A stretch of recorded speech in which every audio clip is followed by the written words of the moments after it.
కాకపోతే మరి ఈ అజయ్ బాబు కావచ్చు, తన తరఫున ఇంకో 2-3 పాస్టర్లు కూడా ఉన్నారు. వాళ్ళు ఒకటే క్వశ్చన్ చేస్తున్నారు హిందువులకి, ముస్లింలకి. ఏమని చేస్తున్నారు అనంటే, మా క్రైస్తవులని ఎందుకు టార్గెట్ చేస్తున్నారు? ఎందుకంటే ఇప్పుడు ప్రవీణ్ పగడాల క్వశ్చన్ చేశారు కాబట్టి, అన్యాయాన్ని అడ్డుకున్నారు కాబట్టి తనని చంపడానికి ప్రయత్నించి చంపేశారు. కానీ ఇప్పుడు ఇంకా ఒక 4గురికి థ్రెట్ ఏర్పాటైంది. అందులో ఫస్ట్ వాడిని నేనే, నన్ను కూడా చంపడానికి బెదిరింపు కాల్స్ వస్తున్నాయి, నాకు కూడా థ్రెట్ ఉంది, అందుకే ఆ కుట్రలో భాగంగానే మొదటిసారిగా నన్ను జైలుకు పంపిస్తారు అని చెప్పడం కూడా జరిగింది. ఒక 4 days బ్యాకే మీడియా ముఖంగానే కొన్ని ఇంటర్వ్యూలలో కూడా వితిన్ మా ఇంటర్వ్యూతో సహా చెప్పడం కూడా జరిగింది. అదే జరుగుతుంది తను చెప్పినట్టుగా అని ఇప్పుడు జనాలకు ఒక ఐడెంటిఫై వస్తుంది. అట్లంటే నిజంగానే కుట్ర పన్నుతున్నారా వాళ్ళపైన? ఇప్పుడు చిన్నపిల్లల మీద, ఆడవాళ్ళ మీద లైంగిక వేధింపులు చేసేవాడు వచ్చి నేను ఆడవాళ్ళని ఉద్ధరించడానికి ఆ విధంగా వేధింపులు చేస్తున్నాను, వాళ్ళని మానసికంగా బాగా స్ట్రాంగ్ చేయడానికి త్వరలో నేను అరెస్ట్ అవుతాను చెప్పారు ఖచ్చితంగా అని ఆ రేపిస్టు, ఆ శాడిస్టు చెప్పారు అనుకోండి. నిజంగానే వాడు వేధింపులు చేసినా అరెస్ట్ చేసి, నేను ముందే చెప్పా కదా నన్ను అరెస్ట్ చేస్తారని, కాబట్టి ఈ కుట్రలో భాగం అంటే సరిపోయిద్దా? ఇప్పుడు వాడు చేసేదే వెధవ పని, ఆ వెధవ పనికి అరెస్ట్ చేస్తారని తెలుసు. వాడు దేశం కోసం పోరాటం చేస్తున్నాడా? యేసు విగ్రహాలే పగలబడతాడు అని చెప్పాడంటే వాడు ఉన్మాది కదా. ఇంత ఉన్మాదంగా చేస్తున్నాను కాబట్టి ఎవరో ఒకరు కేసు పెడతారు, అరెస్ట్ చేస్తారు, పెద్ద విచిత్రం ఏముంది? అయితే ముందే ఒక ముక్కలా పడేస్తే తర్వాత దీన్ని ప్రోపగాండా చేసి దీని మీద మళ్ళీ రావాల్సిన ప్రయోజనాలు వాడు బయట రంగానే ఫండ్ రైజ్ పెడతాడు చూడండి. మీరు ముందే చెప్పారు, జైలు నుంచి బయట రంగానే ఫండ్ రైజ్ పెడతాడు చూడండి. జైలు నుంచే పెడతాడు వాడు. మణిపూర్ శవాల మీద 3 కోట్లు ఏరుకున్నాడు. మణిపూర్ గొడవలు జరిగినాయి కదా, అది అసలు 2 వర్గాల మధ్య జరిగిన ఘర్షణ, మతాల మధ్య జరిగిన ఘర్షణ అసలు ఎవరికీ తెలియదు, పూర్తి వివరాలు తెలియవు. 2 జాతుల మధ్య వైరం అని చెప్తున్నారు. మైతేయులు, కుకీల మధ్య జరిగిన గొడవలు అవి. ఇవి క్రైస్తవులకి, హిందువులకి మధ్య జరిగిన గొడవలు అని చెప్పి, క్రైస్తవుల చర్చిల్ని తగలబెడుతున్నారని చెప్పి, నేను వాళ్ళని ఉద్ధరిస్తానని చెప్పి ఇక్కడ ఫండ్స్ కలెక్ట్ చేసి 3 కోట్లు పెట్టి స్థలాలు కొనుక్కున్నాడు. ఇది ఎవరు చెప్పారు? నేను చేసిన ఆరోపణ కాదు, పాస్టర్ విజయ్ కుమార్ చెప్పాడు. పాస్టర్ విజయ్ కుమార్ కూడా ఆధారాలు చూపిస్తూ మాట్లాడాడు.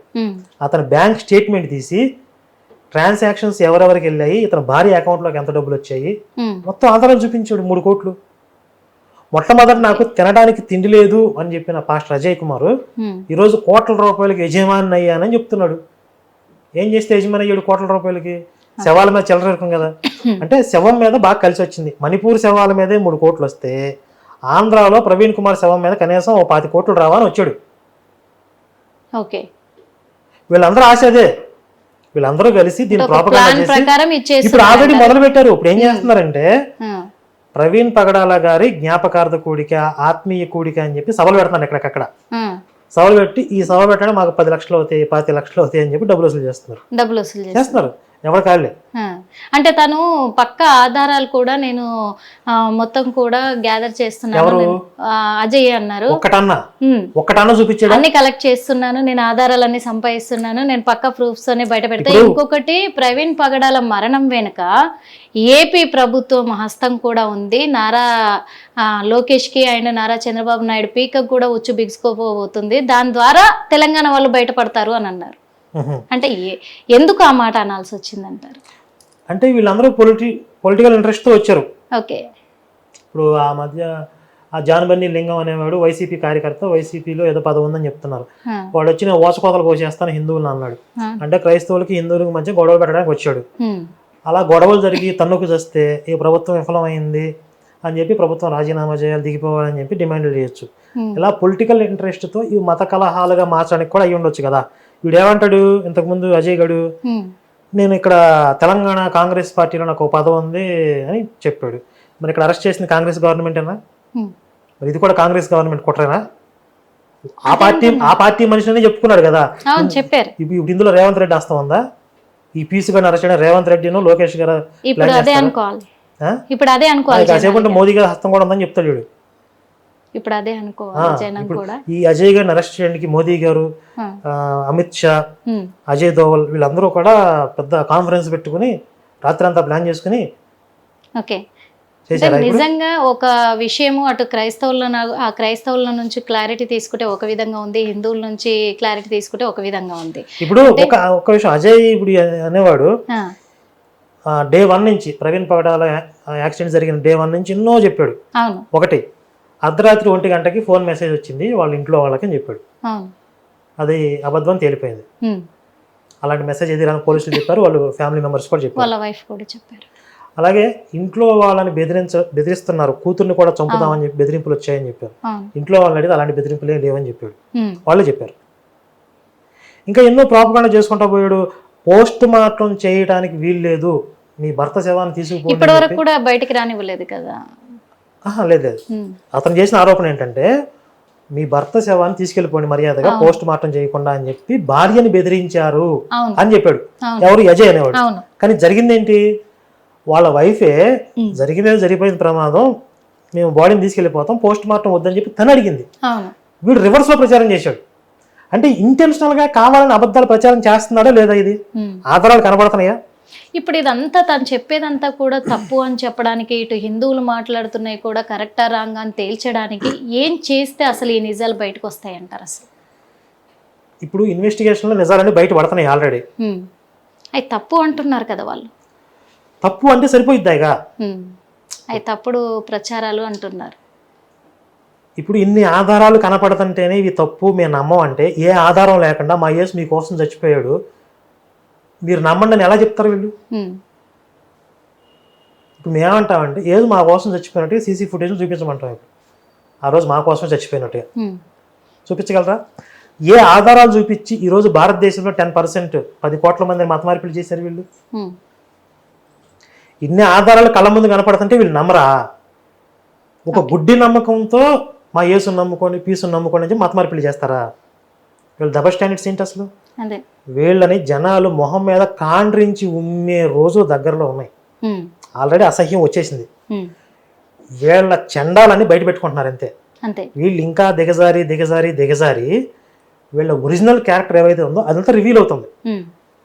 ఇది ఒక మాఫియా అని ఒక సామాన్య మానవుడికి కూడా, ఒక కామన్ హిందూకి కూడా ఈరోజు అర్థమైంది. నా ఒక్క మాట అడుగుతా నేను, అంటే నిజంగా హిందువులకి క్రిస్టియన్స్ అంటే పడదా, లేకపోతే క్రిస్టియన్స్లో కొంతమంది ఇలా ఉండే వాళ్ళంటే పడదా? ఏంటి అసలు ఎజెండా? ఆ భావజాలం కరెక్ట్ కాదు. క్రైస్తవ భావజాలం ఏదైతే ఉందో, నా మతమే ప్రపంచం అంతా విస్తరించాలి, ఇంకా వేరే మతస్థులు ఎవరు ఉండకూడదు భూమి మీద, నా మతంలో ఉన్నవాడే రక్షించబడతాడు, మిగిలిన వాళ్ళందరూ శిక్షించబడతారు, ఇది ఒక దుర్మార్గమైనటువంటి ఐడియాలజీ. ప్రతి ఒక్కరికి ఉందంటారా? క్రిస్టియన్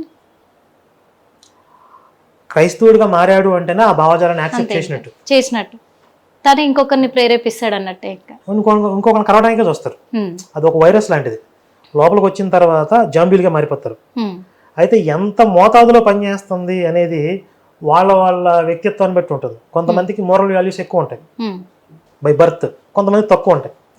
ఇప్పుడు కొంతమంది ఇస్లాం పేరుతో టెర్రరిస్టులుగా మారుతున్నారా, చంపుతున్నారా, అల్లాహు అక్బర్ అంటున్నారా? మరి ఇస్లాం అనుసరించే వాళ్ళందరూ ఎందుకు చంపట్లేదు?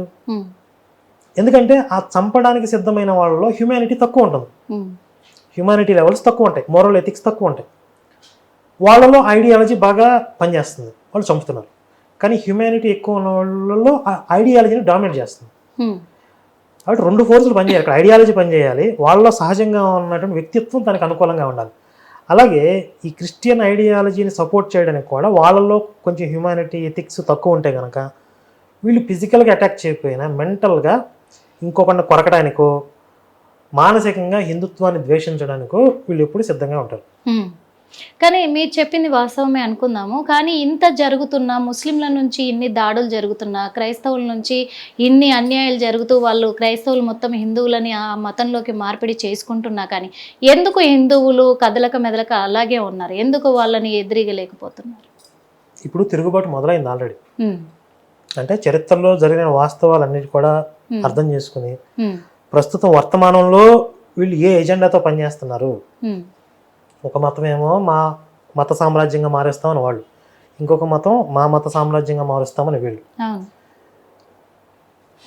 ఈ ప్రయత్నాలు స్పష్టంగా హిందువులకు అర్థం అవుతున్నాయి. ఇప్పుడు వీళ్ళందరూ ఏకీకృతం అవుతున్నారు. రాజకీయంగా మొదలు పెడితే అవ్వరు అంటున్నారు వాళ్ళు. ఎవరు? హిందువులు అసలు ఐక్యమత్యం అవ్వరు, వాళ్ళలో దమ్ము లేదు, వాళ్ళు చేతులు ముడుచుకొని కూర్చోవాల్సిందే, వాళ్ళకు ఎదిరించే అంత సత్తా ఉంటే ఇన్ని రోజులు ఎందుకు ఆగుతారు అంటున్నారు. అలా అవ్వరు అనే అభిప్రాయంతోనే కొన్ని రాజకీయ పార్టీలు కొంతమంది ఏం చేశారంటే హిందువులని పక్కన పెట్టేసేసి, హిందూ ప్రయోజనం పక్కన పెట్టేసి వేరే మతస్థుల్ని మాత్రం బుజ్జగించడమే పనిగా పెట్టుకున్నారు. ఇప్పుడు హిందువులందరూ సంఘటితమై వీళ్ళు కూడా ఓటు బ్యాంకు పవర్ ఏదో చూపిస్తున్నారు. చూపిస్తున్న వీళ్ళు గగ్గోలు పెడుతున్నారు. ఇప్పుడు అదేంటి వీళ్ళందరూ మతం పేరుతో మతోన్మాదం పెరిగిపోతుందంట. మతోన్మాదం అంటే ఏంటి? ఉత్తి పుణ్యానికే ఇంకొక మతం మీదకి మనం వెళ్ళి దాడి చేస్తే మతోన్మాదం. మన మీద జరుగుతున్న దాడిని ఎదిరించి మనల్ని మనం రక్షించుకుంటే మతోన్మాదం ఎందుకు అయింది? ఆత్మరక్షణ అయింది. ఆత్మరక్షణ ఖచ్చితంగా. మన ఇల్లు తగలబెడుతున్నారు. కానీ ఓ పక్క ఏమంటున్నాడు అజయ్ బాబు, ఏమంటుండు మా క్రైస్తవులు ఓట్లు వేయబట్టే ఈ రోజు ప్రభుత్వం ఏర్పడింది అని చెప్పేసి అంటున్నారు. మా క్రైస్తవుల ఓట్లతోనే ఏ నాయకుడైనా గెలిచేది అని అంటున్నారు. సరే వాళ్ళ ఓట్లు వేయడం మానేసేమని అనుకోని, వాళ్ళ ఓట్లు వేయడం మానేస్తే ఎలక్షన్స్ జరుగుతాయా జరగవా, ప్రభుత్వాలు ఫామ్ అవుతాయా అవ్వవా తెలిసిపోద్ది కదా. మానేసేమనండి.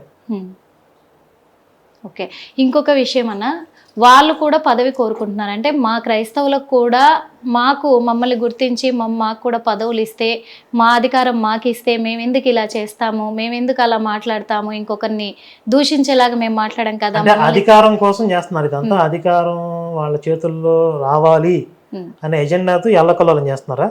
అన్ని హిందువులే అనుభవిస్తారా, ముస్లింలు హిందువులే అని అంటున్నారు. మాకు రిజర్వేషన్ తక్కువ ఉంది, అలాగే హక్కులు తక్కువ ఉన్నాయి, మమ్మల్ని చిన్న చూపు చూస్తున్నారు అని చెప్పేసి. భారతదేశంలో హిందువులకి భారతీయ మతాలకు చెందిన వారిగా రిజర్వేషన్స్, అదే వేరే మతస్థులకు రిజర్వేషన్స్ ఉండవు. ఇది అంబేద్కర్ గారు రాసిన రాజ్యాంగంలో ఉంది. మాకు ఈ రాజ్యాంగం నచ్చదు, మాకు ఈ దేశం నచ్చదని మీకు నచ్చిన దేశాన్ని పోండి. ఇక్కడ హిందువులు మెజారిటీ. ప్రజాస్వామ్యం అంటే ఏంటి? మెజారిటీ ప్రజల అభిప్రాయం కదా. మోడీ గారి ప్రభుత్వం ఉంది ఇప్పుడు. మోడీ గారి ప్రభుత్వాన్ని ఎవరు ఎన్నుకున్నారు? మెజారిటీ ప్రజలు ఎన్నుకున్నారు. 100% మంది భారతీయులు మోడీ గారి ప్రభుత్వాన్ని ఎన్నుకోలేదు కదా. కొంతమంది వ్యతిరేకించారు, కొన్ని కోట్ల మంది వ్యతిరేకించారా లేదా? కానీ మెజారిటీ ప్రజలు మాకు మోడీ గారే కావాలని కోరుకున్నారు కాబట్టి ఆయన ప్రభుత్వం ఫామ్ అయింది.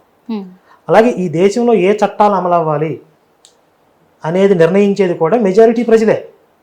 కాబట్టి హిందువుల పరిరక్షణ కోసం హిందువులందరూ ఏకీకృతం అయ్యి ఈ దేశం హిందూ దేశంగా ఉండాలి అనే ఒక నిర్ణయానికి వస్తే దానిని వ్యతిరేకించటం, అడ్డుకోవడం ఎవరి తరం కాదు. ఉత్తర కొరియా అధ్యక్షుడు ఉన్నాడు, కిమ్ ఉన్నాడు, నియంతృత్వంగా నా దేశంలో అన్యమత ప్రచారం, అసలు క్రిస్టియన్స్ ప్రచారాలు చేస్తే అంతాడు అక్కడ. వీళ్ళు అక్కడ చేయొచ్చు, యేసు కోసం హతసాక్షులు అవ్వచ్చు. అక్కడికి పోయి అక్కడికి వెళ్ళరు. అక్కడ దాకా ఎందుకు? ఇప్పుడు హైదరాబాద్ పాత బస్తీకి పోయి హతసాక్షులు అవుతారు వీళ్ళు? ఎవరు? కేవలం 1-2 సంఘటనలు ఎక్కడో చూపించి రెచ్చగొట్టి హిందువుల మీదకి ఉసిగొల్పటం ఇదంతా. అంటే హిందువులు చూసి చూడనట్టుగా వదిలేస్తారు, పెద్దగా తిరుగుబాటు చేయరు అనే భావన ఇప్పుడు బయటపడతాయి. ఓకే అన్న, చివరిగా అడుగుతున్నాను, ఒక సనాతన ధర్మాన్ని హిట్ టీవీ యాప్, ఇందులో short news, live news, entertainment shows, movies, digital magazines తో పాటు మీ జిల్లా వార్తలను కూడా ఫ్రీగా చూడొచ్చు. ఇంకెందుకు ఆలస్యం, వెంటనే హిట్ టీవీ యాప్ ని డౌన్లోడ్ చేసుకుని ఫ్రీగా ఎంటర్టైన్మెంట్ పొందండి. Hit TV app, hit TV app, please download hit TV app. Hit TV app ని ఫ్రీగా డౌన్లోడ్ చేసుకుని ఎంజాయ్ చేయండి. మీకు నచ్చిన ఎంటర్టైన్మెంట్ కోసం హిట్ టీవీ యాప్ ని ఫ్రీగా డౌన్లోడ్ చేసుకుని ఎంజాయ్ చేయండి. హిట్ టీవీ యాప్ ని డౌన్లోడ్ చేసుకుని ఆస్వాదించండి, ఆశీర్వదించండి. ఇంతమంది సెలబ్రిటీలు హిట్ టీవీ యాప్ ని డౌన్లోడ్ చేసుకోండి అని చెప్తున్నారంటే ఎంత మంచి యాప్ ఆలోచించండి. అమెరికా అమెరికా అమెరికా అమెరికాలో చదవాలనుకునే వాళ్ళకి విశ్వసనీయమైన పేరు మన శౌర్య కన్సల్టెన్సీ. UK లో 1 year masters, UK లో 1 year masters, 2 years work permit up to 5 years visa. Contact Saurya Consultancy. Contact 89851 89851.